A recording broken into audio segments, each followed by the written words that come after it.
लोगों की सहजता खत्म हो गई, सहजता से अलग हो गए, एक आवरण ओढ़ लिया है। बाप को बेटे पे विश्वास नहीं है, बेटे को भाई पे विश्वास नहीं है, भाई को माँ पे विश्वास नहीं है, माँ को अपनी बेटी पे विश्वास नहीं है। अविश्वास का एक ऐसा वातावरण बना हुआ है जिसकी वजह से लोगों में सहजता रही नहीं गई, लोगों ने अपनी सहजता खो दिया। और जब सहजता व्यक्ति की खत्म हो जाएगी तो कितना भी जप तप पूजा पाठ या कितना भी कुछ भी करे, लेकिन वह अपने मूल स्वभाव से कटा ही रहेगा।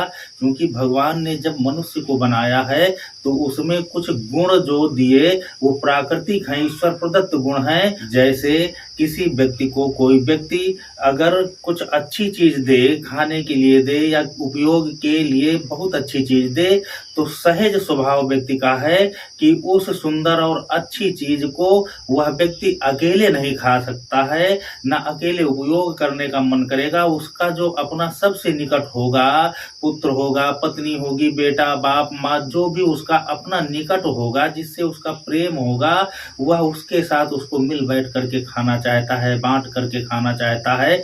घर में जब घर की स्त्रियां भोजन बनाती हैं तो वह भोजन उनका सहज स्वभाव होता है, उसमें भोजन तो बनता ही है लेकिन उसमें उनका स्नेह होता है, उनका प्रेम होता है। और वही प्रेम और स्नेह जब उस भोजन के साथ मिल करके खाने वाले के शरीर के भीतर जाता है तो वह सहजता पैदा करता है। लेकिन आज घरों में भोजन भी बन रहा है तो कुंठित मानसिकता से बन रहा है, और जैसे लगता है कि जबरदस्ती में किसी को भोजन बना करके देना पड़ रहा हो। कैसे सहजता आएगी, कैसे अपनापन आएगा। लोग मदद करते हैं तो सहज स्वभाव है, किसी परेशान व्यक्ति को देख करके लोगों के मन में, हृदय में मदद की भावना होती है। लेकिन आज भाई भाई की मदद करना नहीं चाहता है। अगर भाई भी अपने भाई से मदद मांग ले तो भाई को लगता है कि जैसे वह एहसान किए दे रहा है उसकी मदद करके, और वह अपने आप को शोषित महसूस करता है कि उसका भाई जैसे उसका शोषण कर रहा हो।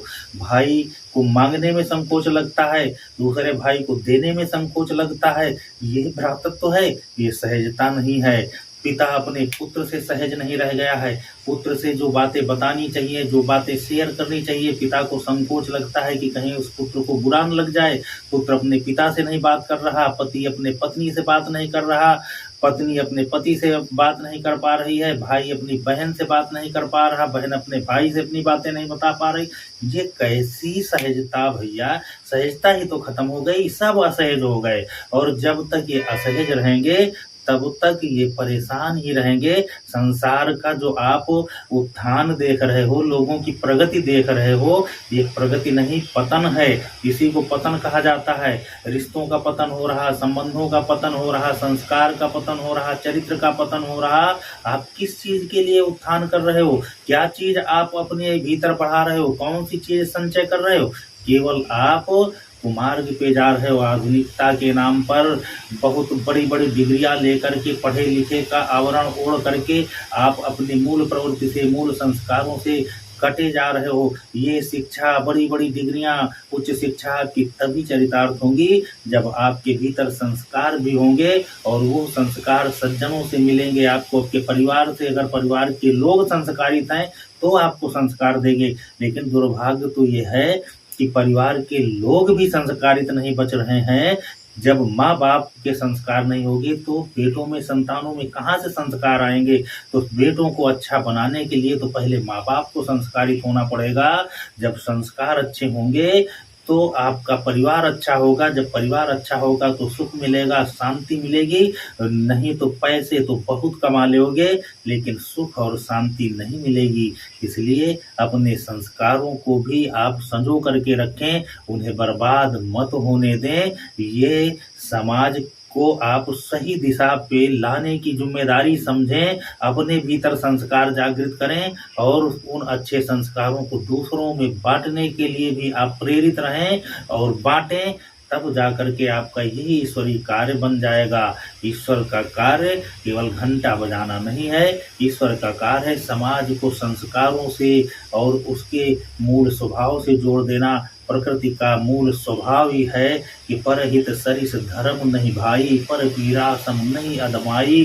धर्म न दूसर सत्य समाना, तो ऐसे जो भगवान के शास्त्रों के जो ईश्वरीय प्रेरणाएँ हैं, वो तो शास्त्रों से आएँगे, सज्जनों से मिलेंगे, संतों से मिलेंगे। आप संतों से द्वेष करोगे, शास्त्रों से द्वेष करोगे, धर्म से द्वेष करोगे, कैसे आप न सहज रह पाओगे, न संस्कारवान रह पाओगे, आप मनुष्य ही नहीं रह जाओगे, आप तो जानवरों की तरीके केवल खाओ, पियो, मौज करो।